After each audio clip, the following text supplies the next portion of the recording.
Assalamualaikum warahmatullahi wabarakatuh.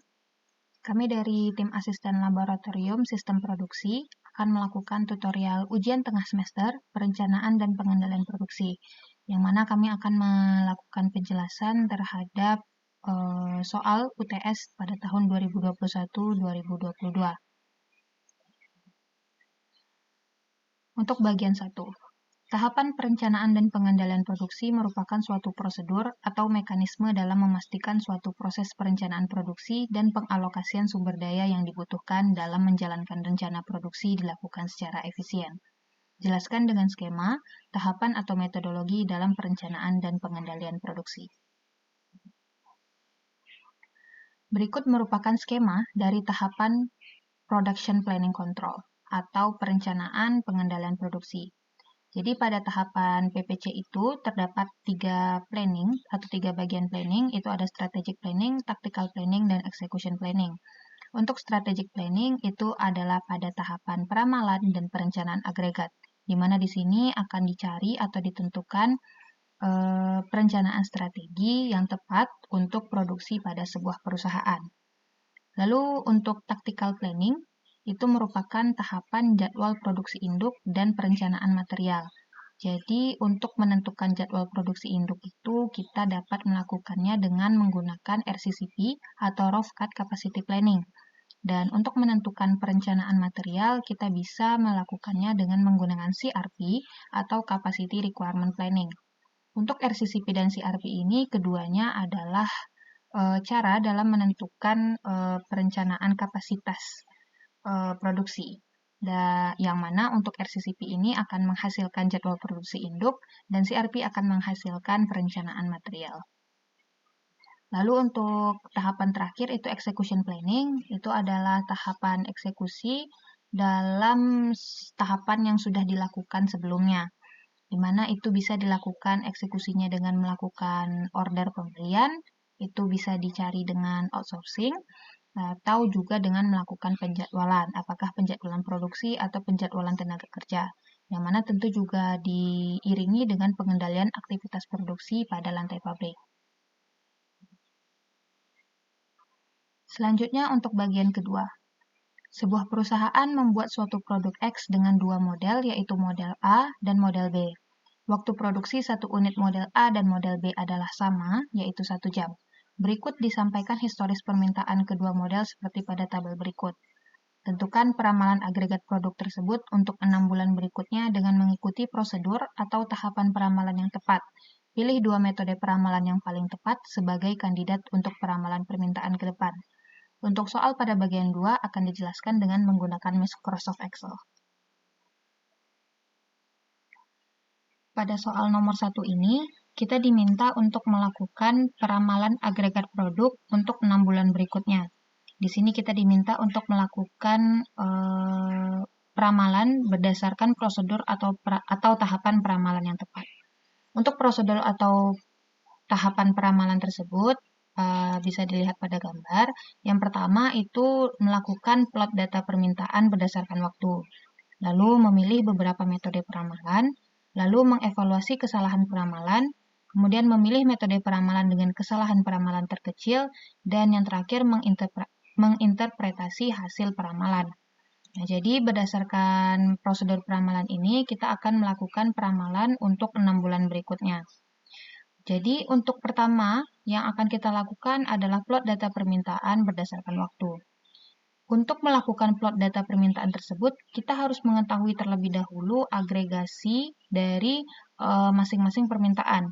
Yang mana sebenarnya untuk agregasi tersebut sudah dicantumkan pada soal yang berada pada kolom total dalam kurung jam ini. Ini sudah melakukan proses agregasi. Jadi sebenarnya kita juga sudah tidak perlu mencari lagi untuk agregasi dari model A dan model B ini. Akan tetapi di sini akan kembali dijelaskan bagaimana cara melakukan agregasi tersebut sebelum melakukan plot data permintaan. Ini merupakan permintaan untuk model A dan model B dalam satuan unit.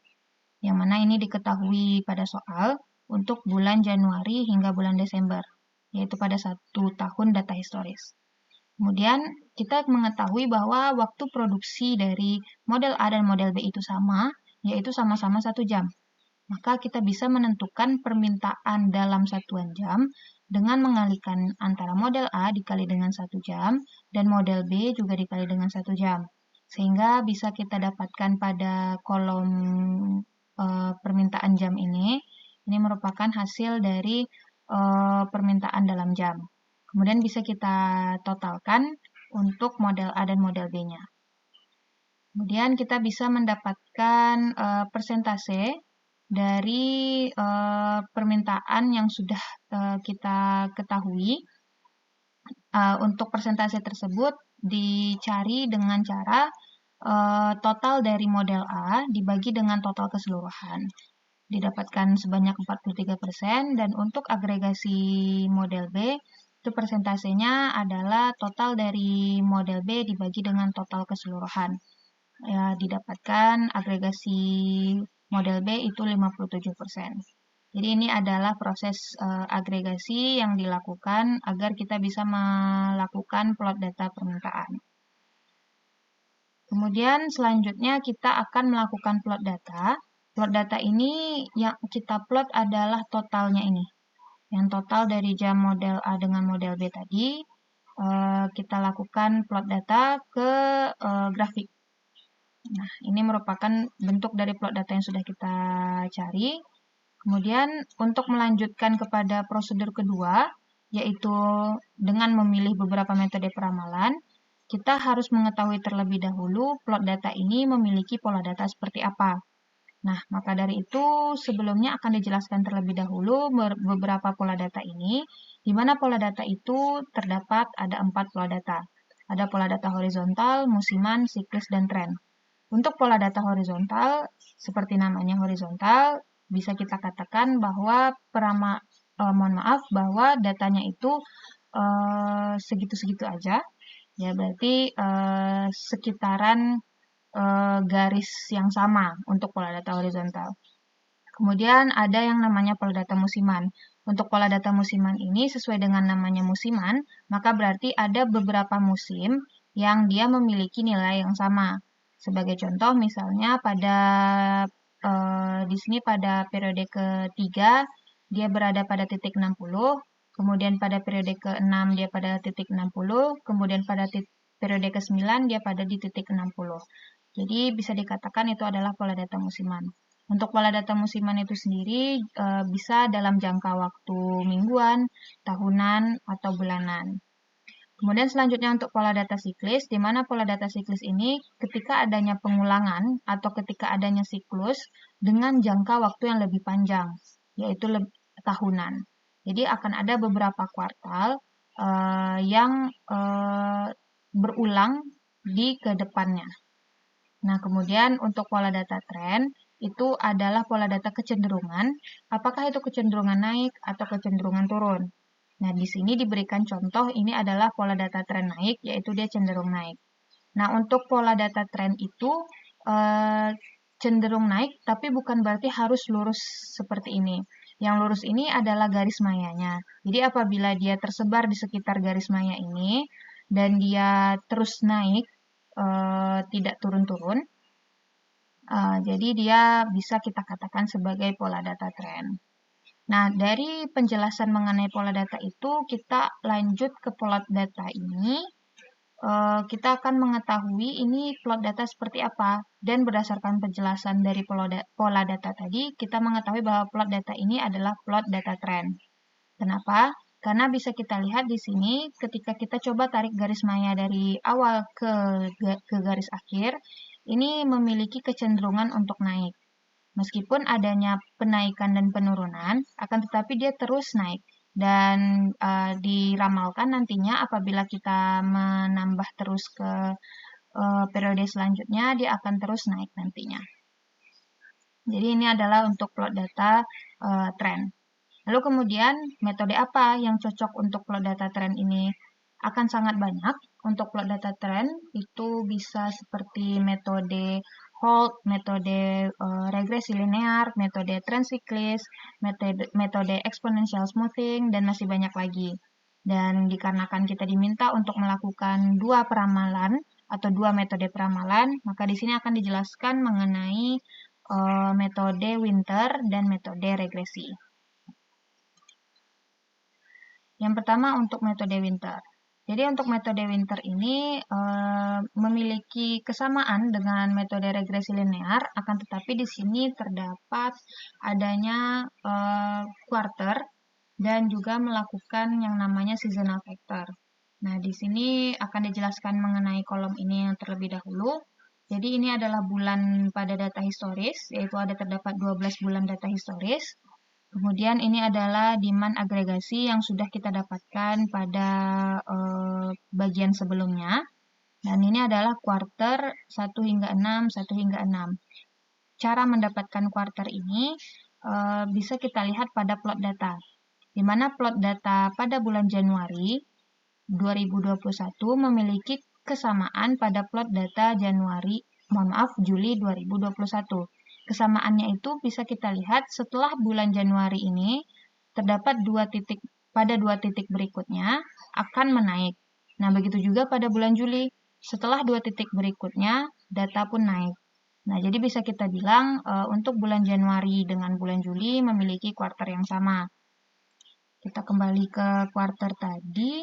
Nah, jadi karena pada bulan Januari dengan bulan Juli itu memiliki kuarter yang sama, sehingga bisa kita urutkan 1 hingga 6, 1 hingga 6. Nah, lalu kita akan mencari rata-rata dari demand yang memiliki kuarter yang sama. Nah, ini ada kuarter, berarti karena kuarter 1 pada bulan Januari dan Juli, maka kita akan melakukan rata-rata pada bulan Januari dengan Juli. Kemudian untuk bulan Februari dengan Agustus, dan seterusnya hingga bulan Desember.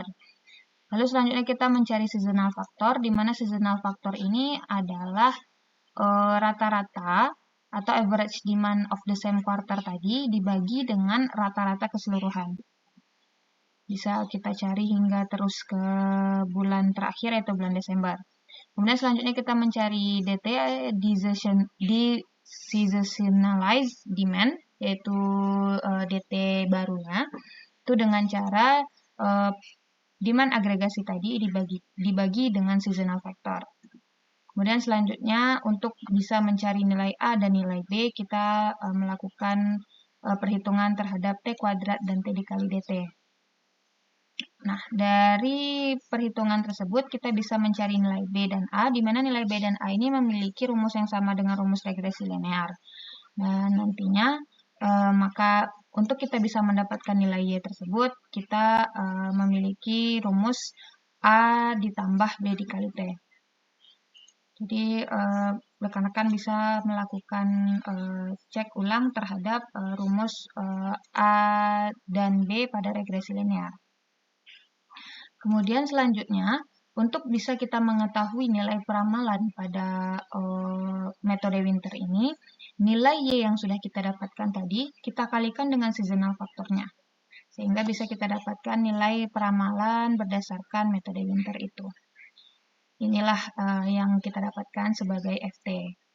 Dan kita bisa melakukan perbandingan peramalan dengan menggunakan grafik, di mana di sini yang oranye ini adalah peramalannya, dan yang biru adalah DT-nya atau yang aktualnya. Kemudian selanjutnya, sesuai dengan tahapan pada prosedur peramalan tadi, kita akan melakukan evaluasi kesalahan peramalan. Karena kita selanjutnya nanti akan melakukan atau mencari kesalahan peramalan terkecil. Maka kita akan mencari nilai error, di mana nilai error ini adalah hasil pengurangan atau hasil selisih antara aktual dengan peramalan. Kita cari sampai pada bulan 12, kemudian kita bisa mendapatkan percentage error-nya sesuai dengan pada rumus ini.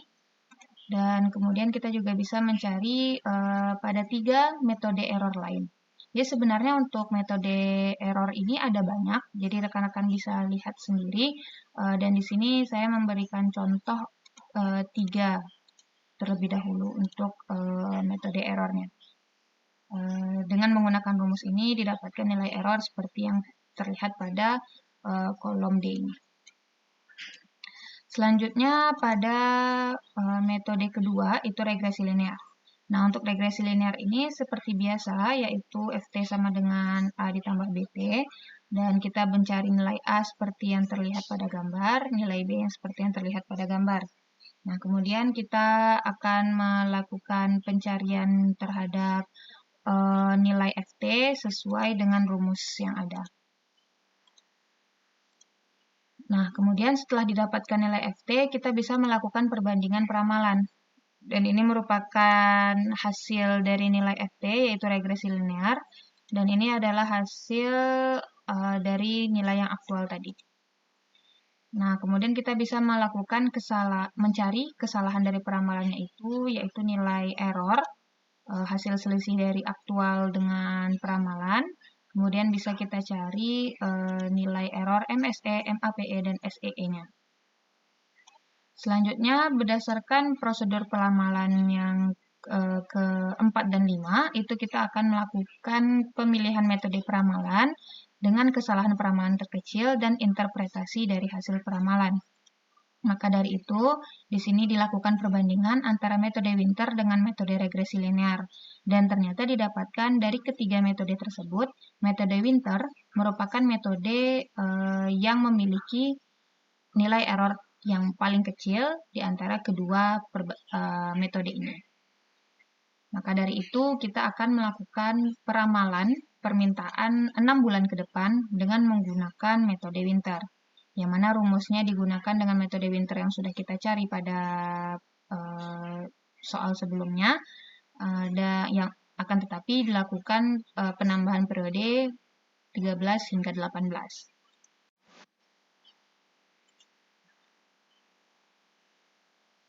Selanjutnya kita pada soal nomor 2. Jika hasil peramalan pada soal nomor 1 seperti pada tabel berikut ini, lakukanlah perencanaan produksi agregat dengan menggunakan metode atau strategi level production.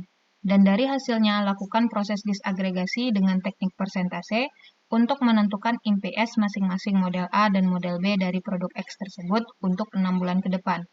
Lakukan pembulatan untuk masing-masing MPS yang dihasilkan. Jadi, berdasarkan soal nomor 2 ini, diminta untuk melakukan pemisalan apabila hasil peramalan pada soal nomor 1 itu adalah seperti pada tabel 1 ini. Jadi kita akan melakukan perencanaan produksi agregat atau agregat planning, di mana di sini kita lakukannya diminta dengan strategi level production. Di sini yang harus kita ketahui terlebih dahulu, untuk level strategi atau level production itu memiliki ciri khas atau memiliki ciri-ciri production rate itu sama dengan rata-rata dari demand atau production rate sama dengan average demand. Maka kita dapat melakukan perhitungan agregat planning level strategi dengan mencari rata-rata dari demand itu sendiri atau permintaan itu sendiri. Nah, selanjutnya kita masuk kepada perencanaan agregat. Jadi pada bulan Januari hingga Juni tahun 2022 terdapat jumlah hari kerja seperti pada berikut. Ini pada tabel nomor 2 ini. Kemudian untuk demand-nya itu sesuai dengan tabel 1 yang diminta oleh soal. Lalu kemudian kita bisa mengetahui jam kerja pada bulan Januari hingga Juni, di mana kita melakukan perkalian 8 dikali jumlah hari kerja itu sendiri. Nilai 8 ini kita ambil dari asumsi bahwa dalam satu hari kerja itu terdapat 8 jam kerja efektif. Kita lakukan perkalian tersebut hingga pada bulan Juni sehingga kita dapat mengetahui jam kerja pada 1 bulan. Lalu kemudian dengan permintaan seperti pada tabel demand atau jam ini, kita juga harus mengetahui berapa sebenarnya kebutuhan tenaga kerja yang diperlukan dengan hanya jam kerja yang dimiliki oleh perusahaan ini. Nah, cara agar kita mengetahui kebutuhan tenaga kerja tersebut, kita bisa melakukan pembagian dari permintaan dibagi dengan jam kerja. Sehingga kita bisa mendapatkan permintaan atau kebutuhan tenaga kerja tersebut seperti pada kolom ini. Dan kita mendapatkan rata-ratanya itu sebanyak 2,2. Nah, maka dari itu, karena kebutuhan tenaga kerja itu adalah orang, maka kita akan melakukan pembulatan. Nah, di sini mungkin yang dilihat, di sini melakukan pembulatannya ke bawah. Akan tetapi, di sini kami mau menegaskan bahwa level strategi, chase strategi, dan mix strategi itu merupakan agregat planning yang bersifat trial dan error. Nah, jadi di sini apabila kita ingin melakukan kebutuhan tenaga kerjanya dengan nilai 3, tidak masalah. Karena di sini nanti akan dilihat, sebenarnya di sini akan dilihat nantinya biaya atau cost yang keluar apabila kita memiliki kebutuhan tenaga kerja sebanyak 2 atau sebanyak 3. Apabila kita menggunakan overtime atau tidak. Nah, di sini akan dicoba terlebih dahulu dengan menggunakan kebutuhan tenaga kerjanya itu 2, sehingga didapatkan bahwa produksi regulernya itu sebanyak seperti yang terlihat pada kolom ini, yang merupakan hasil perkalian dari jam kerja dikali dengan tenaga kerja yang ada. Nah, untuk total produksi ini sebanyak 385 jam. Total produksi ini adalah rata-rata dari permintaan yang dimiliki oleh perusahaan. Seperti karena kita menggunakan level strategi, jadi di sini perusahaan melakukan strategi bahwa setiap bulan dia akan melakukan produksi yang sama, akan tetapi demand atau permintaannya masih bisa dipenuhi. Nah, kemudian cara memenuhi dari demand atau jam itu tadi bisa dilakukan dengan menggunakan inventory yang ada pada perusahaan. Lalu selanjutnya, nilai overtime ini didapatkan ketika karena pada produksi reguler hanya 368 jam, sedangkan perusahaan menginginkan adanya produksi sebanyak 385. Maka dari itu akan ada overtime atau kerja waktu lembur sebanyak 17 jam. Begitu seterusnya hingga bulan Juni. Nah, di sini apabila misalnya kita coba untuk mencarinya dengan nilai 3, nah, sini bisa lihat apabila kita melakukannya dengan nilai 3, kita juga bisa, akan tetapi di sini berarti produksi regulernya menjadi lebih besar. Menjadi lebih besar dibandingkan dari total produksi yang dimiliki, sehingga bisa dikatakan akan ada beberapa jam dari tenaga kerja ini yang menganggur, yang tidak melakukan apa-apa. Dan overtime pun juga jadinya tidak terpakai. Nah, maka dari itu di sini dicoba untuk melakukan kebijakan cukup 2 kebutuhan tenaga kerja saja.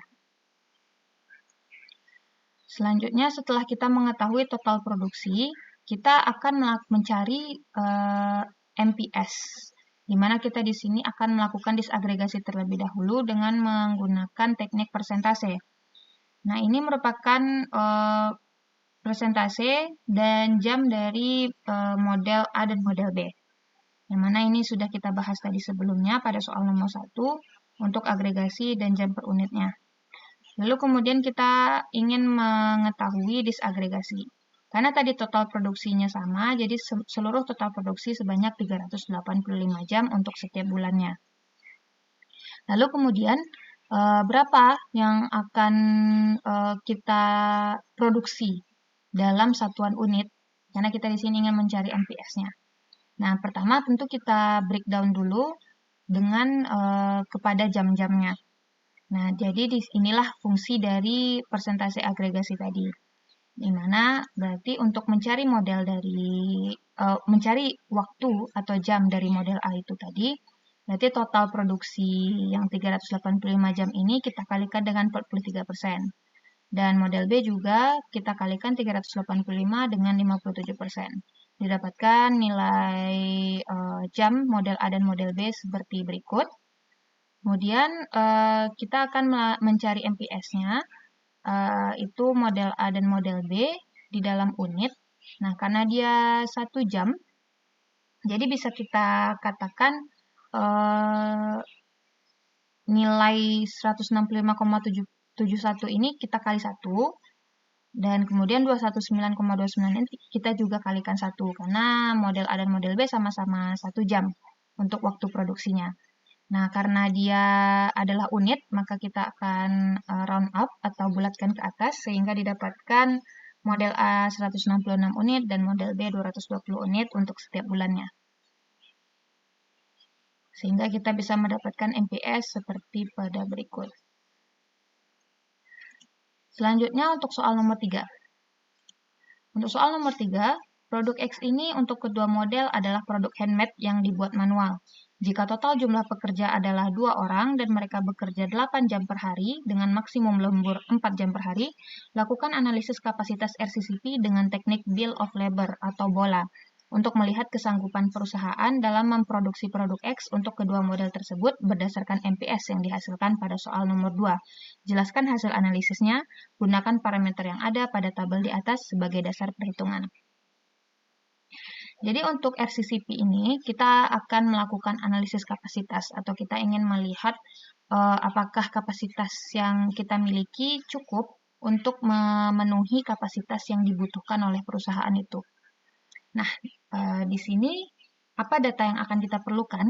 Itu yang pertama adalah MPS, itu seperti yang sudah kita dapatkan pada soal nomor 2. Lalu waktu yang diperlukan untuk memproduksi suatu produk, kita sudah mengetahuinya itu selama 1 jam. Dan proporsi waktu yang digunakan untuk setiap sumber daya. Nah, pada proporsi waktu ini, kebetulan karena produk ini adalah produk handmade, dibuat manual, maka di sini bisa kita katakan bahwa sumber dayanya hanya 1. Jadi proporsi waktu yang digunakan itu 1 atau sama. Lalu kemudian di sini harus kita lihat juga bahwa pekerja ada 2 orang dan bekerja selama 8 jam per hari dengan maksimum lembur 4 jam per hari. Ini adalah data yang kita perlukan untuk mengetahui RCCP nantinya. Oke, untuk mengetahui cara mencari analisis kapasitas dengan menggunakan bola RCCP. Nah, pertama kali kita lihat dulu pada model A. Jadi untuk pada model A ini ada berapa jam yang diperlukan selama periode-periode ke depan, ada berapa jam yang kita perlukan untuk melakukan produksi model A tersebut sesuai dengan permintaan. Di mana di sini permintaannya 166 unit dan dia melakukan produksi selama 1 jam, berarti ada 166 jam yang diperlukan untuk memproduksi 166 produk. Dan begitu juga untuk model B, ada 220 jam untuk memproduksi 220 produk model B. Selanjutnya, kita akan melakukan penambahan atau kita totalkan dari kapasitas yang dibutuhkan itu, model A dan model B-nya. Didapatkan 386. Maka dari itu bisa kita ketahui bahwa perusahaan membutuhkan 386 jam untuk melakukan produksi model A dan model B pada setiap periodenya. Lalu kemudian kita juga harus mengetahui kapasitas reguler yang tersedia berdasarkan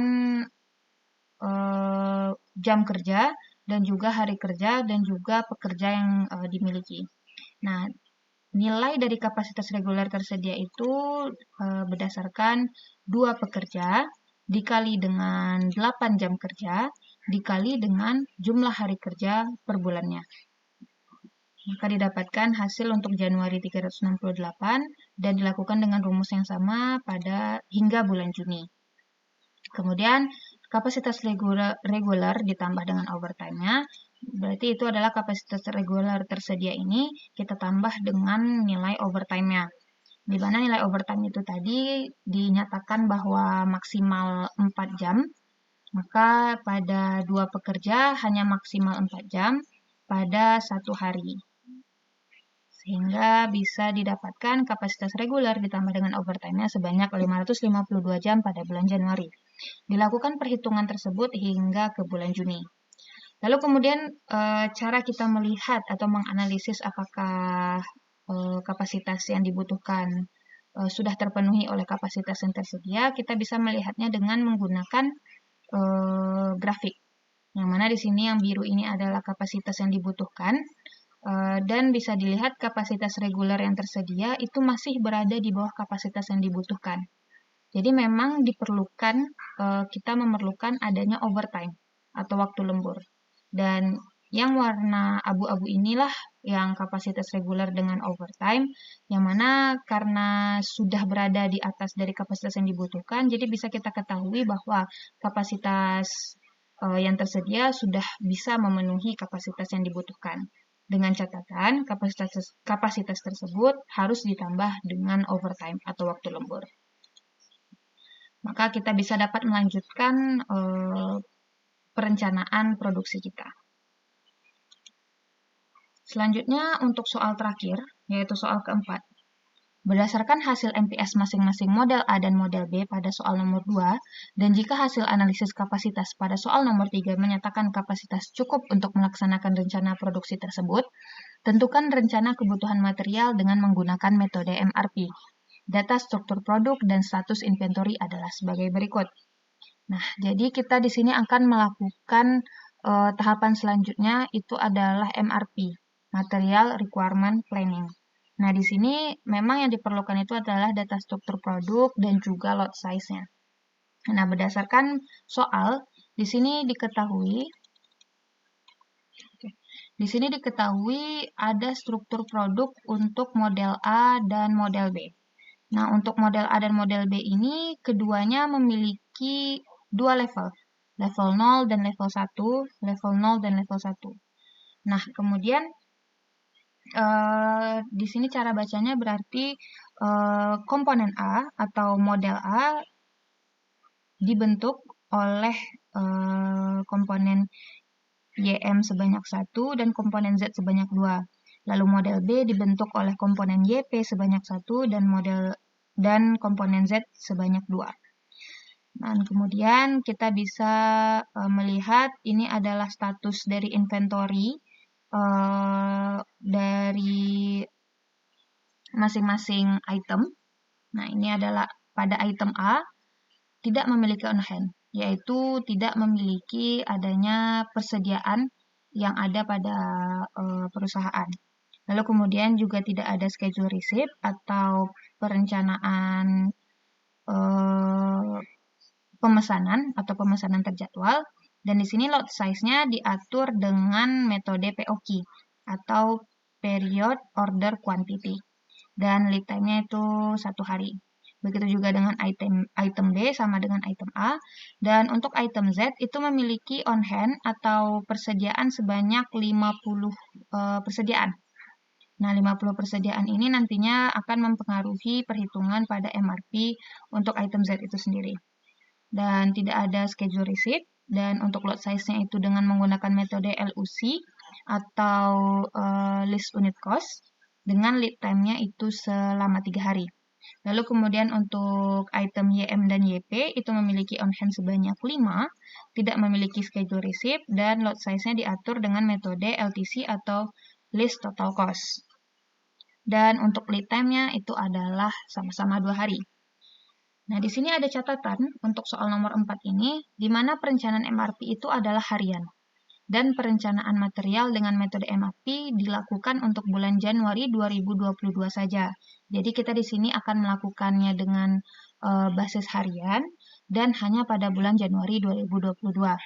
Yang mana sesuai dengan hasil MPS pada soal nomor 2. Lalu untuk item YM, YP dan Z ini dilakukan dengan memesan ke pemasok.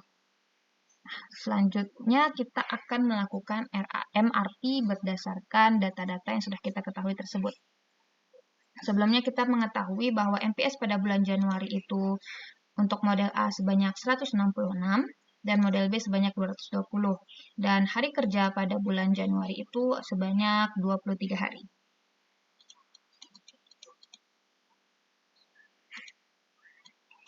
Ini merupakan bentuk dari MRP dengan basis hari tadi. Jadi di sini ini adalah LT ini adalah lead time di mana lead time-nya itu adalah 1 hari, dan di sini menggunakan metode POQ. Kemudian PD ini adalah past due atau merupakan periode sebelumnya, sebelum dari yang kita jadwalkan atau yang kita schedulekan. Dan karena pada bulan Januari itu terdapat 23 hari kerja, jadi di sini hingga 23. Lalu kemudian bagaimana cara kita menentukan gross requirement-nya? Karena tadi ada 166 unit untuk model A dibutuhkan. Nah, maka untuk gross requirement pada komponen A, kita bisa lakukannya dengan membagi. 166 kita bagi dengan 7. Mohon maaf, kita bagi dengan 23. Mendapatkan hasilnya 7, sehingga bisa kita tentukan pada hari pertama hingga hari ke-18 memproduksi sebanyak 7 unit, dan pada hari ke-19 hingga ke-23 memproduksi sebanyak 8 unit. Lalu kemudian karena pada komponen ini tidak ada schedule receipt, jadi di sini bisa kita lihat schedule receipt-nya 0 hingga pada periode ke-23. Lalu kemudian untuk project on hand-nya pada awalnya juga tidak ada, jadi masih 0. Nah, lalu kemudian kita akan mencari berapa net requirement yang diperlukan. Nah, untuk net requirement yang diperlukan, karena pada hari pertama dibutuhkan ada produksi sebanyak 7 unit. Jadi kita harus memproduksi sebanyak 7 unit. Maka dari itu net requirement-nya sebanyak 7 unit. Lalu kemudian bagaimana kita bisa mengetahui plan order receipt atau berapa yang harus diproduksi atau dipesan pada periode tertentu. Nah, karena pada komponen A ini menggunakan metode POQ, maka kita akan menggunakan rumus POQ, yaitu EOQ dibagi dengan rata-rata pemakaian per periode. Yang mana untuk rumus dari EOQ itu adalah akar 2RC dibagi CH. Nah, untuk CO dan CH ini adalah biaya pesan dan biaya simpan. Dan memang ketika di soal tidak dinyatakan biaya pesan dan biaya simpannya berapa, maka dari itu di sini dilakukan pemisalan biaya pesan sebanyak 50.000 dan biaya simpan sebanyak Rp150. Sekali lagi, ini merupakan pemisalan. Jadi diharapkan agar rekan-rekan untuk bisa memahami masing-masing metode ini. Nah, dengan rumus ini bisa kita dapatkan nilainya sebanyak 70. Kemudian dengan rumus POQ didapatkan nilainya 10. Nah, apa maksud dari nilai POQ 10 ini? Dan apa maksud dari period order quantity itu sendiri? Berdasarkan namanya period order quantity, maka kita di sini mengetahui kapan kita akan melakukan order dengan periode tertentu. Nah, di sini periodenya itu 10, yang berarti setiap 10 bulan, setiap 10 periode akan dilakukan pemesanan. Nah, ini 10.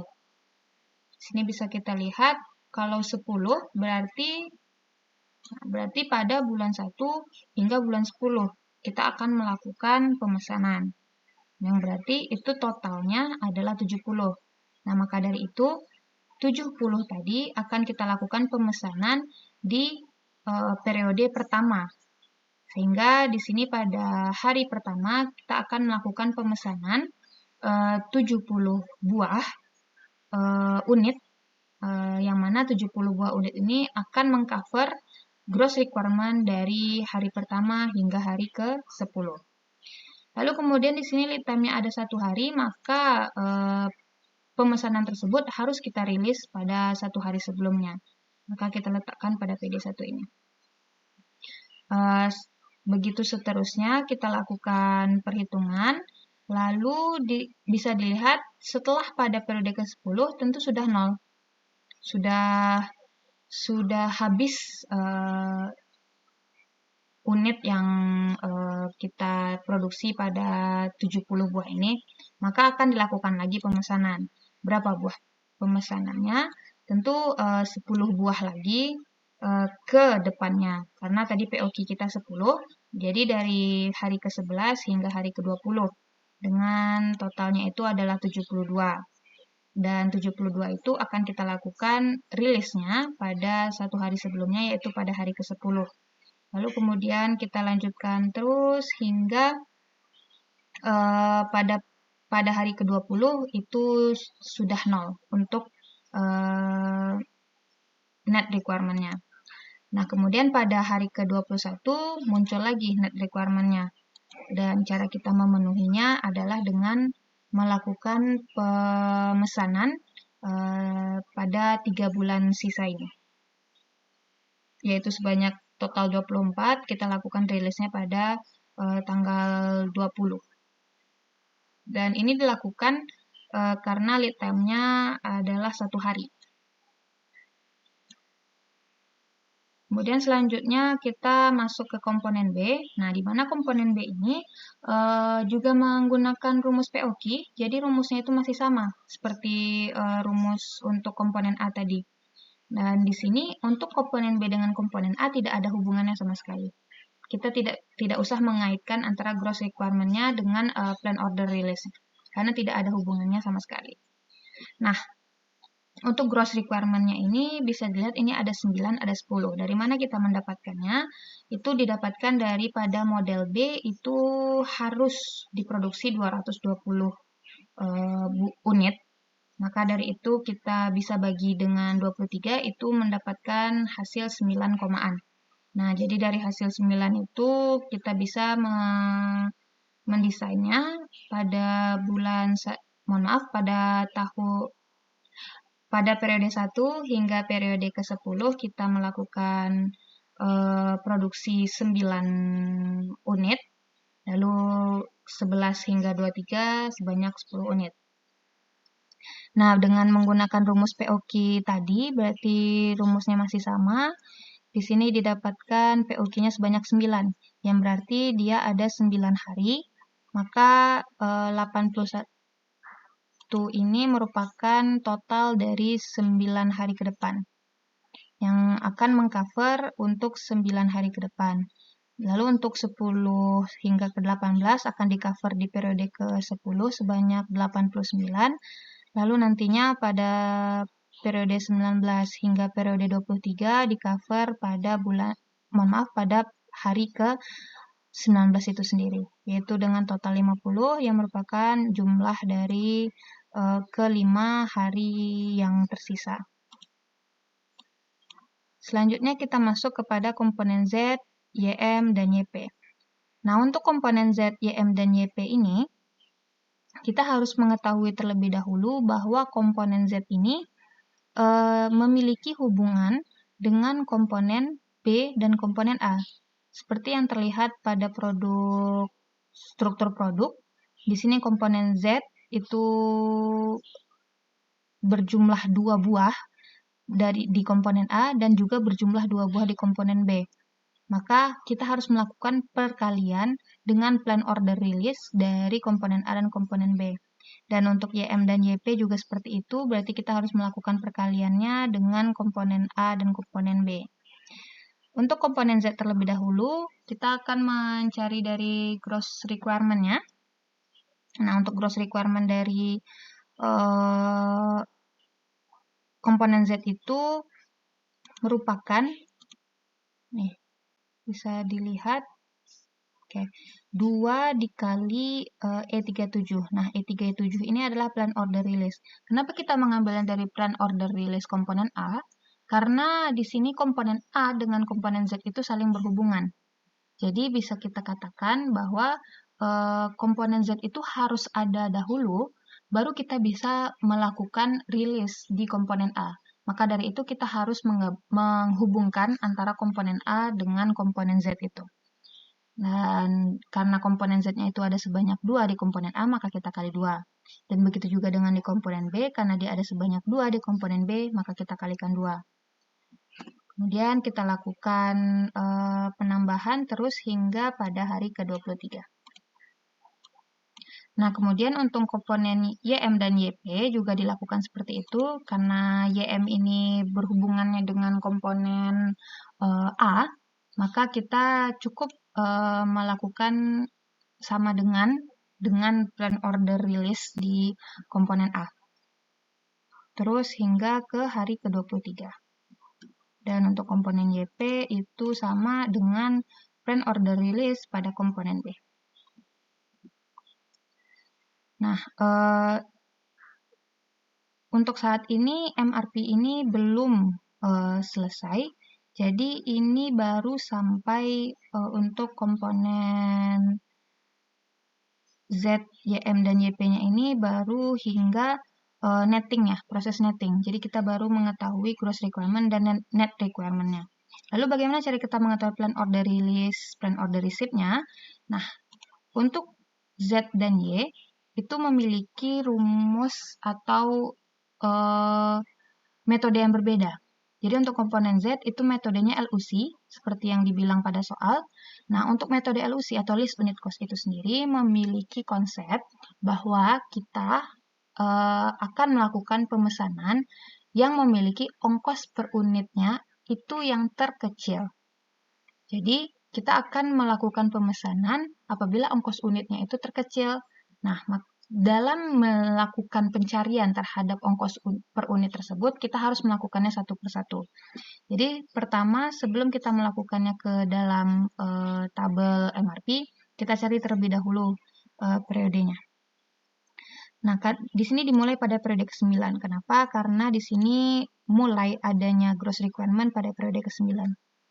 Ini periode ke-9 dengan gross requirement sebanyak 178, yang mana cakupan periodenya hanya pada periode ke-9. Lalu untuk lot size-nya itu sebanyak 178, dan karena 178, jadi dianggap kita langsung memesan pada 178 itu.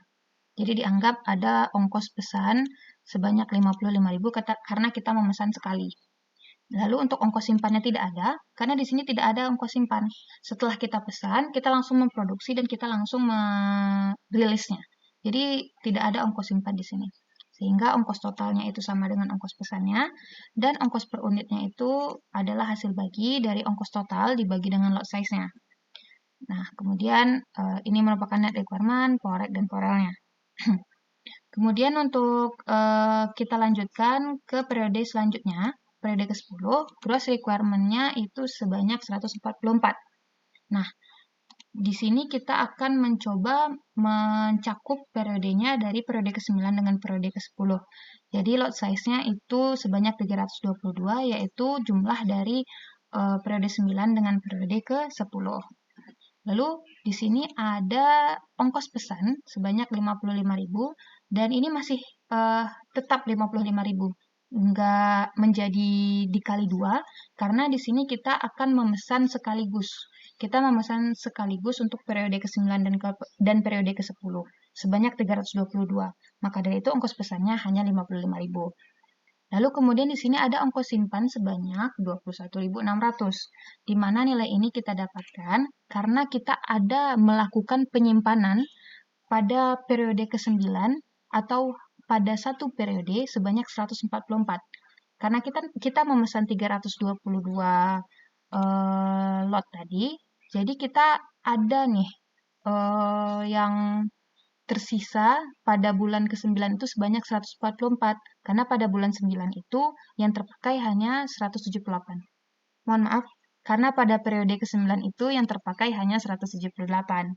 Nah, jadi ada sisa sebanyak 144 yang masih tersimpan hingga pada periode ke-10. Dan periode ke-10 pun itu akan lanjut digunakan kembali.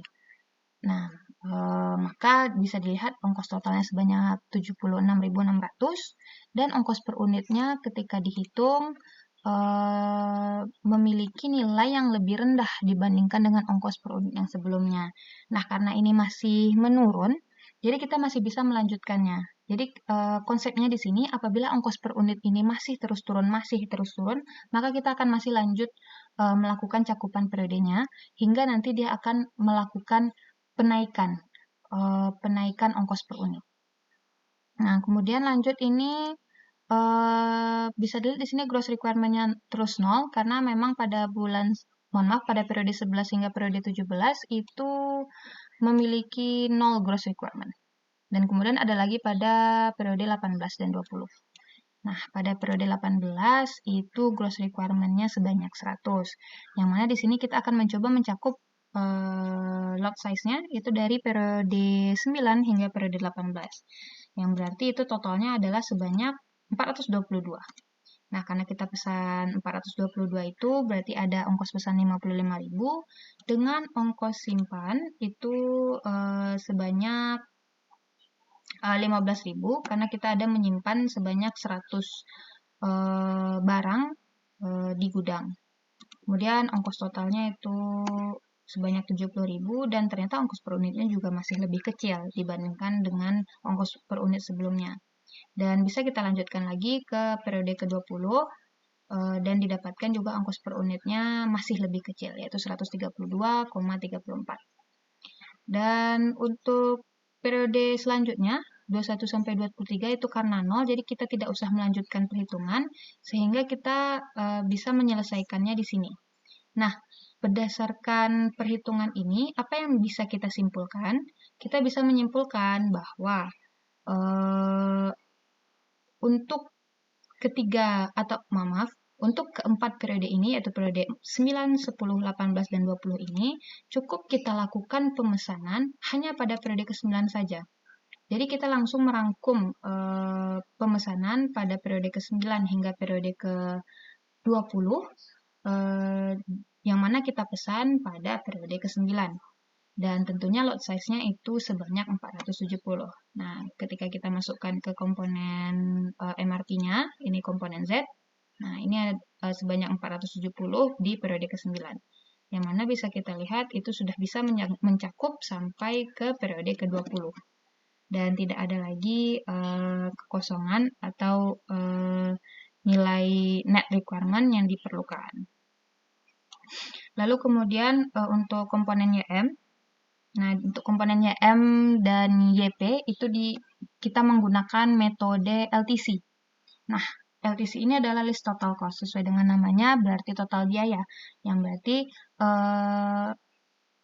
ongkos simpan kumulatif atau total kumulatif biaya yang dimiliki oleh komponen tersebut. Pertama akan kita cari terlebih dahulu, karena di sini dimulai dari periode ke-10, maka kita akan memulainya dari periode ke-10.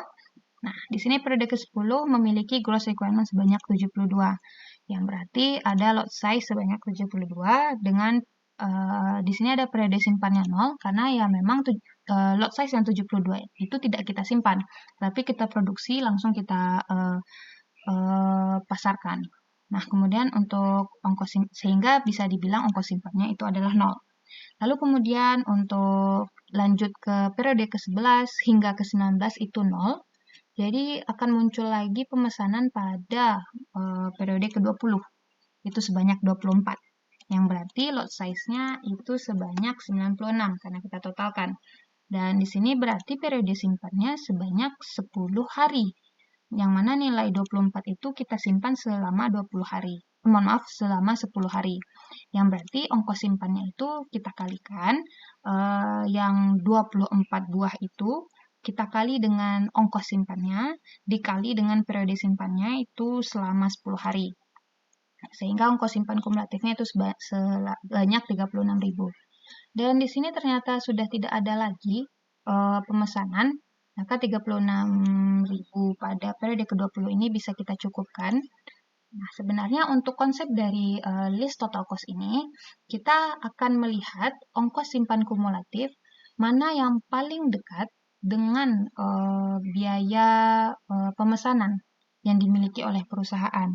Nah, apabila dia lebih dekat dengan biaya pemesanan oleh perusahaan, maka kita akan melakukan pengulangan kembali untuk periodenya ini. 10, 11, hingga ke-20 ini akan diulang kembali dimulai dari awal. Nah, akan tetapi karena di sini kita hanya 2 gross requirement-nya, sehingga lot size-nya pun hanya sampai 2 buah, periode simpannya hanya 10 hari, maka kita bisa langsung saja merangkum atau mencakupnya, yaitu gross requirement pada periode ke-10 dan periode ke-20 akan dilakukan pemesanan pada periode ke-10.